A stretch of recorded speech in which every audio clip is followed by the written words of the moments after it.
Holger, bienvenido. Muchas gracias, Alexis. Feliz de estar acá, ojalá que pueda hacer un aporte. Absolutamente. Y antes de conversar un poco sobre Sky en particular, te quería comentar, nosotros aquí en el observatorio vemos que estamos atravesando una crisis de paradigma quizás la más grande desde la Revolución Francesa. Y esta se debe a básicamente tres fenómenos que están confluyendo.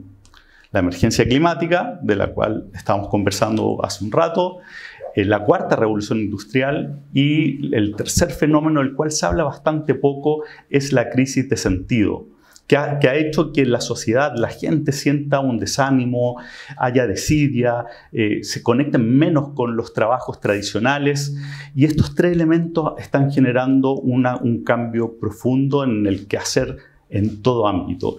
Y quería partir preguntándote, ¿cómo estás viendo tú este cambio? ¿Cómo ves las empresas ajustándose?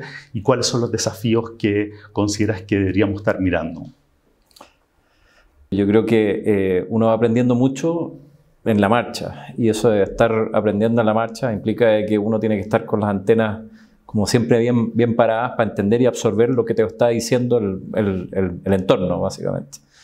Y yo creo que en ese sentido, probablemente el rol de algunos activistas y por otro lado las señales que también te va dando la sociedad es lo que ha ido adaptando un poco lo que nosotros vamos entendiendo de cómo tenemos que adaptarnos nosotros como negocio a la nueva realidad. Yo creo que ha sido una evolución más o menos, o sea, yo siento que ha sido una evolución rápida de estas nuevas demandas o exigencias de cómo debe ser manejado el negocio. Pero al mismo tiempo uno también empieza a darse cuenta de que quizás tenemos que movernos más rápido todavía y que el adquirir esa conciencia y que además tomar acción y que no solamente seas tú el que toma acción, sino que sea todo el ecosistema, incluyendo especialmente los clientes, puede tomar mucho más tiempo de lo que uno quisiera. Y lo que quizás entre la sociedad y el país y el entorno, especialmente el medio ambiente, necesita. ¿Y tú ves al mundo empresarial ajustándose a la velocidad que necesitamos o lo estás viendo que todavía hay un porcentaje relevante que no se ha dado cuenta de este cambio que ocurrió en la sociedad? No, yo creo que hay una aceptación general, primero, y segundo, la gente está con ganas de tomar acción, pero todavía hay poca claridad de cómo hacerlo y de qué hacer. Y esa claridad, esa falta de claridad en cierta medida es porque hay muchos stakeholders como parte del ecosistema y cuesta hacer que todos se pongan de acuerdo. Incluso a veces puedes tomar algunas decisiones que en el camino puede implicar un daño muy grande a alguno de los stakeholders. Entonces tienes que hacerlo con mucho conocimiento, evidencia, pruebas, data, para que las decisiones que se están tomando, que a veces tienen un impacto negativo en alguno de los stakeholders, tú sepas que a la larga es por ¿cómo se llama? Como dicen los gringos, un greater good, básicamente. O porque hay una amenaza más grande detrás de si es que nosotros no tomamos acción. ¿Cómo han trabajado en incorporar esa mirada de los jóvenes? Sí, tenemos hartos centennials también. Ahora centennials. Más de 75% de la gente que trabaja en Sky son millennials o centennials.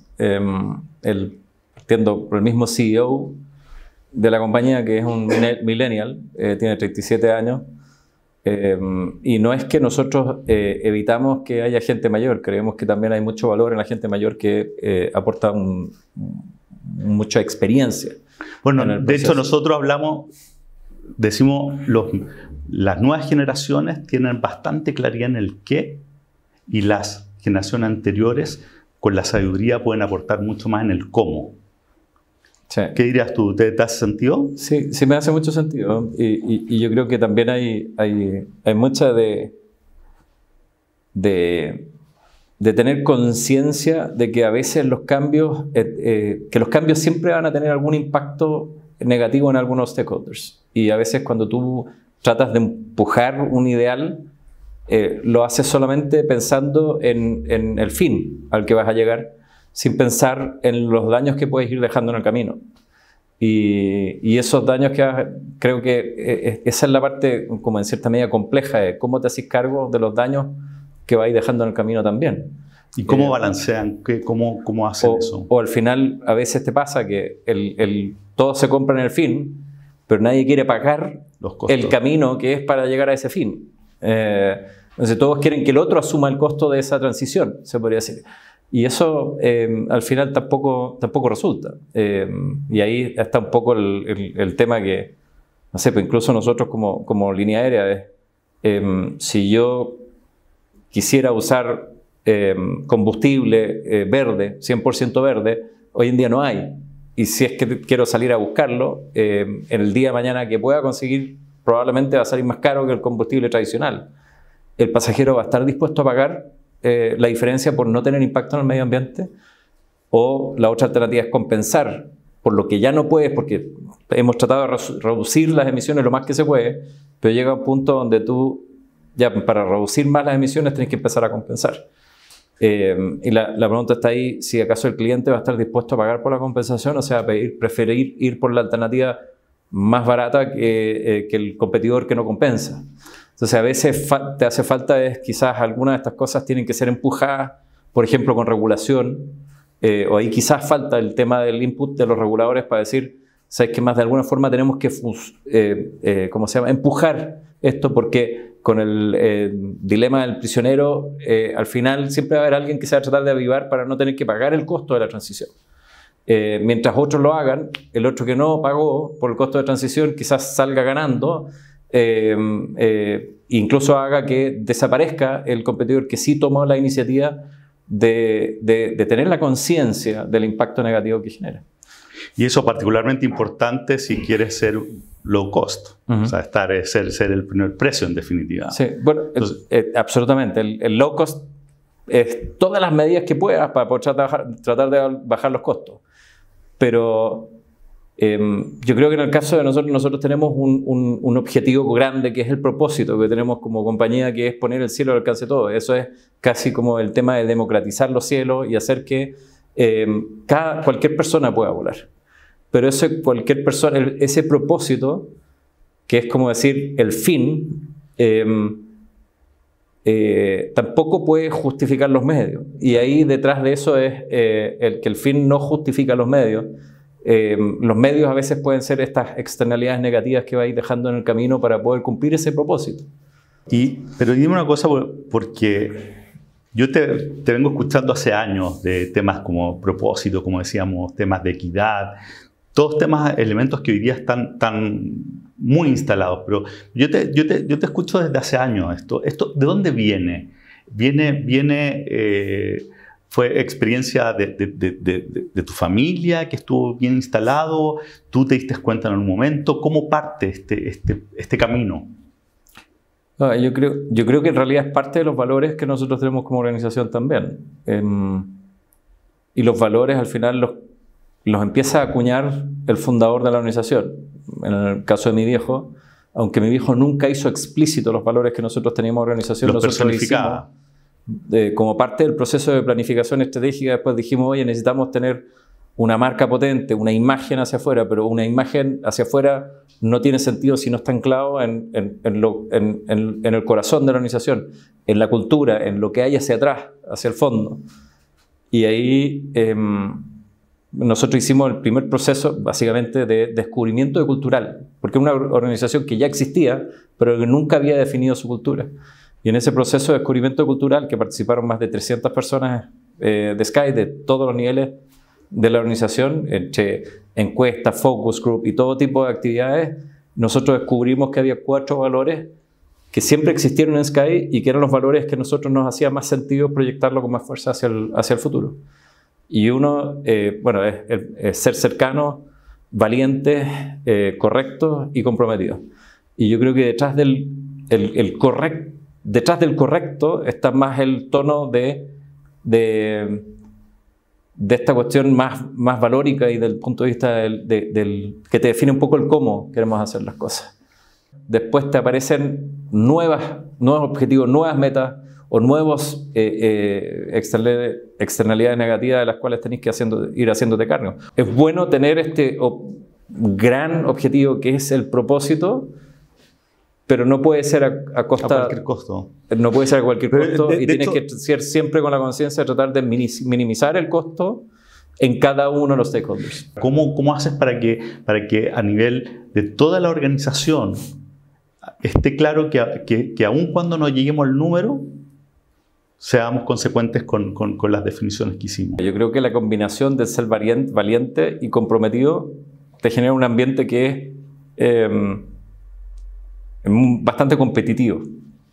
O sea, como que a nosotros nos gusta competir, nos gusta ganar. Y aunque no ganéis en una, también tenéis que aprender a ser un buen perdedor, se podría decir. Entonces, tener la capacidad de poder dar vuelta a la página y tomar otro desafío rápido, aunque te equivoques en el camino. Yo creo que justamente la combinación del valor de ser valientes y comprometidos te genera este espíritu de mejora continua, esta como de... que en el caso de nosotros yo creo también lo relaciono mucho con la imagen, con el logo de nosotros, donde dimos vuelta a la caja, que es parte de la imagen del logo. ¿Por qué dimos vuelta a la caja? Es porque nosotros queremos romper los paradigmas de la industria. No hacer... A mí me cargaba cuando me decían, pero si siempre se ha hecho así, pero si en la competencia siempre lo han hecho así. Entonces digo, no, es que tenemos que buscar la forma de hacer las cosas en una forma distinta. Vamos a mirar las aerolíneas que mejor lo hacen en el mundo y no hay ninguna que lo haga todo bien. Entonces entendamos de que vamos a tener que ir a buscar quién hace mejor cada proceso del negocio como para poder implementar la mejor low cost acá en Chile, localizándola, adaptándola a la realidad local y hacer lo mismo también en los otros países donde nosotros entremos, como el caso de Perú. Holger, solamente para cerrar, una última reflexión tuya, un minuto así como de confianza. ¿Qué dirías tú para ayudar a que más empresarios avancen en el camino de la conciencia? Chuta, es complejo. Yo creo que si nosotros tenemos que ser parte de ayudar a promover el mensaje que están llevando algunos activistas, pero también llevar a esos activistas a trabajar con datos correctos y no datos incorrectos. Y no es fácil porque eso implica que las empresas se tengan que acercar hacia los activistas y yo creo que en general ahí no hay un ambiente de confianza. Los activistas muchas veces desconfían mucho de las empresas. Pero yo sí creo que los empresarios, la mayoría, tiene buenas intenciones y quiere hacer las cosas de buena forma, así como lo que he transmitido yo. Yo creo que la mayoría lo quiere y están dispuestos a hacerlo. Pero para poder hacer esta transición, todos tenemos que estar en el mismo bote y todos tenemos que estar dispuestos a contribuir para eso. Porque si la sociedad no está dispuesta a asumir el costo de la compensación o de la reducción de las emisiones o algo por el estilo, vamos a seguir contaminando por el resto de la vida, digamos. Entonces esta dinámica, yo creo que para acelerar esto, quizás en algunos casos vamos a necesitar la intervención de los gobiernos también, pero ahí también tiene que generarse esta instancia de diálogo entre agentes del gobierno y el sector privado, donde tampoco hay buena confianza.